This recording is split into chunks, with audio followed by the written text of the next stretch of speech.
Hello, class, and welcome to the next portion of our lecture on phone etiquette within professional communication. So what we're going to do now is we're going to focus a little bit more on the tone of professional communication in phone etiquette. Now, when we talk about tone in the context of phone calls, we are referring to the overall emotional quality of the conversation.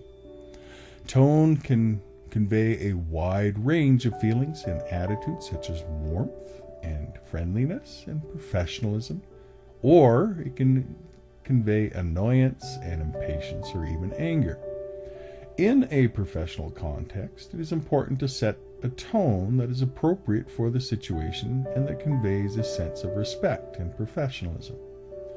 To set the tone of a phone call, there are several key factors to consider. First, it's important to start the call off on the right foot by using a professional greeting and introducing yourself and your organization. And this can help establish your credibility and create a sense of rapport with the caller. Second, it's important to actively listen to the caller and respond in a way that shows that you are engaged and interested in what that individual is saying. And this can involve asking questions, clarifying questions, repeating back key information, and acknowledging the caller's concerns or their needs. Third, it's important to be aware of your tone of voice throughout the call. This can include using a calm, even tone that conveys a sense of professionalism and respect, as well as avoiding language or behaviors that could be interpreted as rude or dismissive. By being mindful of these factors, you can help create a positive and productive phone call experience for both yourself and for the caller. Now, research literature suggests that tone plays a significant role in shaping the emotional frame for the phone call and as well as the outcomes of a professional phone call. A study by researchers at the University of Texas at Austin found that the tone of voice was the most important factor influencing callers' perceptions of customer service quality, even more than the actual outcome of the call itself. Similarly, a study published by the Business Journal of Business and Psychology found that employees who used a warm, friendly tone of voice were perceived as more trustworthy and effective by their customers. Now, to illustrate the importance of setting the right tone on the phone, let's consider an example from the social service field. Suppose a social service worker receives a phone call from a client who is in crisis and needs immediate assistance. The social service worker would answer the phone and with a curt, uninterested tone, which can cause the client to feel dismissed or unheard. That's a negative, obviously.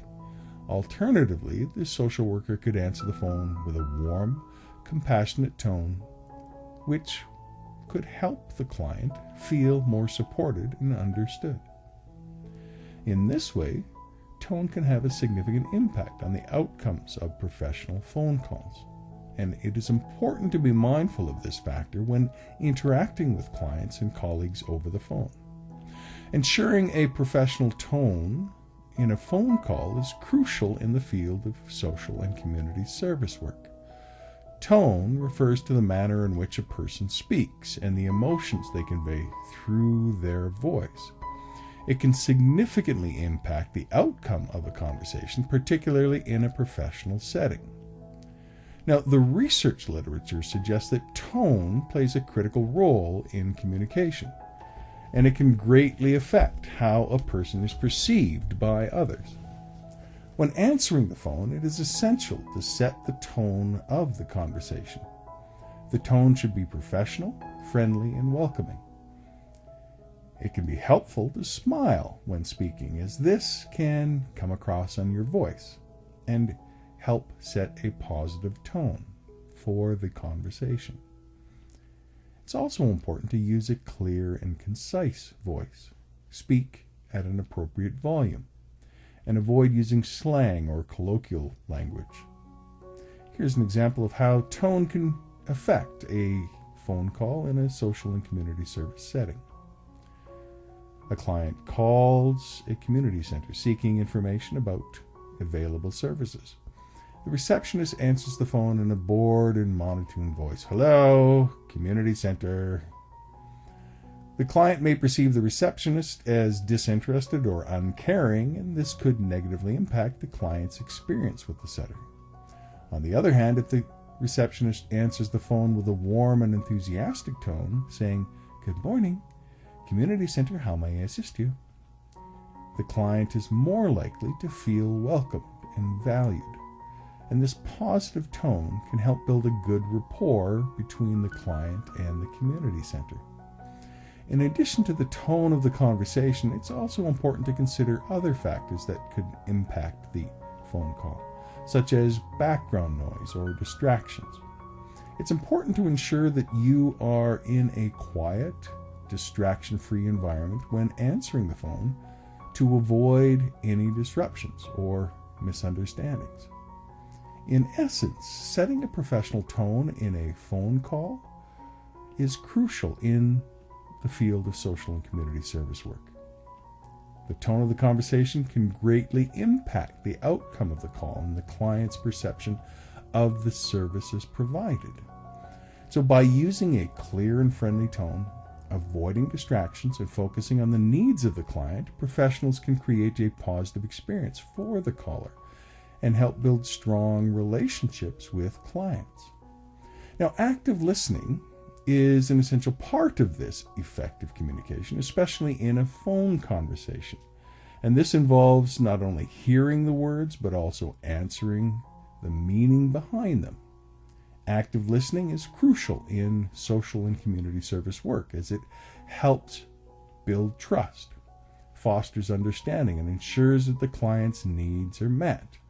So what I want to do now is just talk a little bit about some techniques for active listening that help us to improve the professional tone of our phone conversation.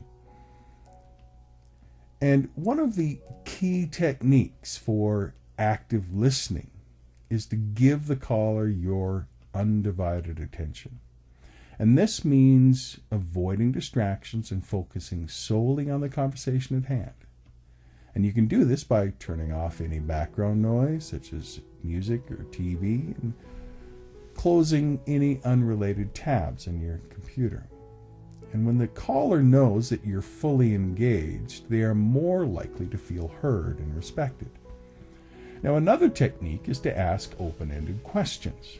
And these questions allow the caller to express themselves fully and provide you with more complete understanding of their needs. For example, instead of asking a closed-ended question like, "Are you calling to schedule an appointment?" you could ask, "How can I assist you today?" And this opens up the conversation and allows the caller to share more information, which can help you provide better assistance. Paraphrasing is another active listening technique that can help in a phone conversation. And this involves repeating back what the caller has said to confirm your understanding and show that you are listening. So, for example, if a caller says, "I'm having trouble paying my rent this month," you could respond with, "I understand you're having difficulty making your rent payment. Is that correct?" And this not only confirms your understanding, but it also shows empathy and lets the caller know that you're there to help. Now, reflecting feelings is another useful technique for active listening, and this involves acknowledging and validating the caller's emotions, even if you don't necessarily agree with their perspective.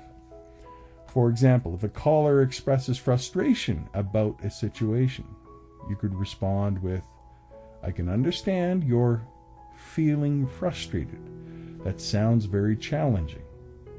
And this shows that you are listening and empathizing with their situation, which can build trust and rapport. In essence, active listening is a critical component of effective communication in phone conversations, especially in social and community service work, and helps to establish a positive tone within the conversation. So by giving the caller your undivided attention, by asking open-ended questions, by paraphrasing, by reflecting feelings, you can improve the professional tone of the conversation and build trust with the caller.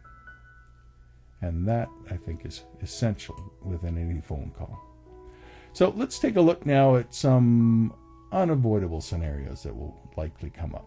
So in the field of social and community service work, workers encounter a wide range of phone calls from clients and from colleagues and from stakeholders. And each call has its own unique context and requires a specific approach to ensure effective communication and maintain a professional tone.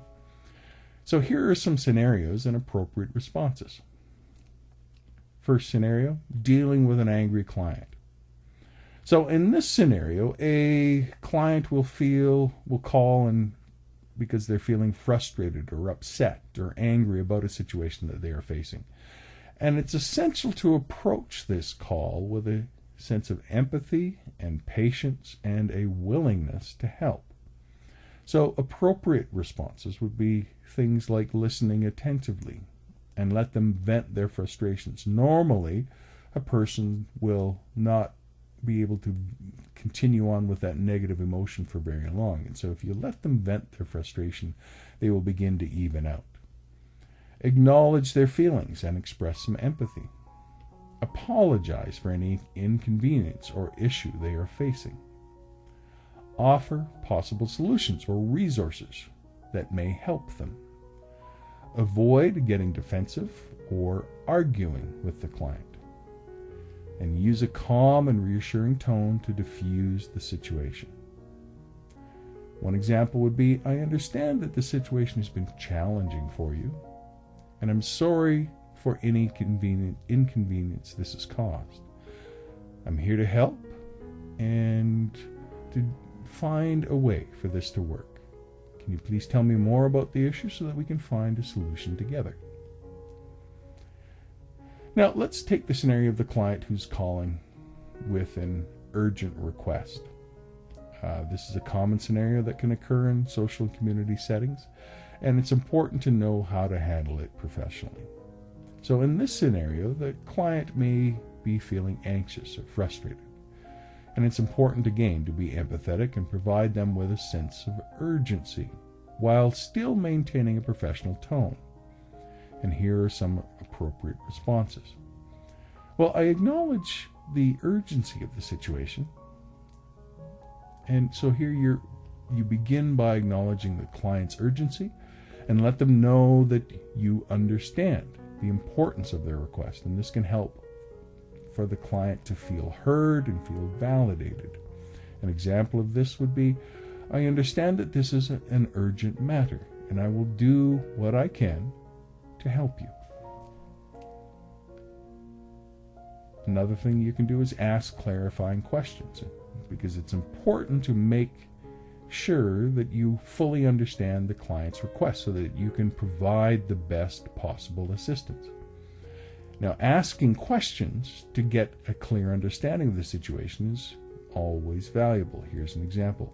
Can you please give me more information about the situation so I can better understand how to help?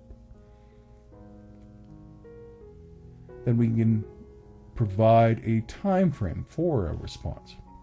And by letting the client know when they can expect a response from you or your organization goes a long ways to help manage the expectations and provide a sense of relief to the client. So I will do my best to get back to you within the next hour with a possible solution. That would be one way to respond. Then you can follow up, and after providing any assistance or resolving the issue, it's important to follow up with the client to ensure that their needs were met and that they are satisfied with the outcome. And this provides an extra level of care for the client. I just wanted to follow up with you and make sure that everything was resolved to your satisfaction. Is there anything else that I can assist you with?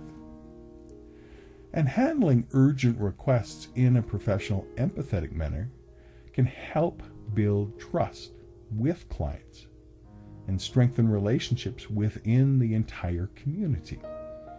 It also demonstrates a commitment to providing quality service to those in need. So let's consider another scenario that often arises in social and community service settings. So just imagine that you are working at a homeless shelter and receive a call from someone who is seeking a bed for the night. Now, in this scenario, it's important to be empathetic and compassionate while also being clear that the shelter's policies and procedures need to be met. You can begin the conversation by introducing yourself and your organization you represent and acknowledging the caller's situation by saying something like, "I understand that you are in need of a bed for the night, and I'm here to help you." Next, it's important to explain the intake process for new clients at the shelter, such as any eligibility criteria or required documentation. You may also provide information on any other resources available to the caller, such as food banks or employment services. And it's important to remain patient and attentive throughout the conversation, and to avoid making any assumptions about the caller's situation. You may ask open-ended questions and gather more information about their needs and provide personalized assistance. It's also important to follow up with the caller, whether by phone or in person, to ensure that their needs have been met and to offer any additional support that they may need. And so, in essence, effective phone etiquette in social and community service settings involves being empathetic, being clear, being patient, engage in active listening in order to set the proper tone and in order to meet the needs of the caller. And by following these principles, we can better serve our communities and make a positive impact in the lives of those that we serve. So, overall, I hope you see that phone etiquette is a crucial aspect of professional communication in any setting, but it is especially important in the social and community service field. Answering the phone professionally and setting the tone of the conversation can have a significant impact on the success of interactions with clients, with colleagues, and stakeholders. And throughout this lecture, I hope you see that we've discussed some key aspects of phone etiquette. Of course, we're not going to be able to cover everything that there is to phone etiquette, but I hope you see that engaging with people in a timely and professional manner, speaking clearly and effectively, using active listening, and maintaining a positive tone can go a long ways to serving the needs of our clients. It's important to remember that phone etiquette is not just about following a set of rules. It's about building and maintaining relationships with clients and colleagues. And by demonstrating professionalism and empathy over the phone, social and community service workers can help to establish trust, to build rapport and foster positive relationships. Now, as research literature has shown, phone etiquette is critical in the social service field because it can impact client outcomes and satisfactions. And so by implementing the tips and strategies that we've discussed here today, I hope you see that being a social and community service worker and using proper phone etiquette can go a long ways to providing the best possible service to your clients and colleagues. I hope you enjoyed this lecture, and I will see you in our next lecture. You take care. Goodbye.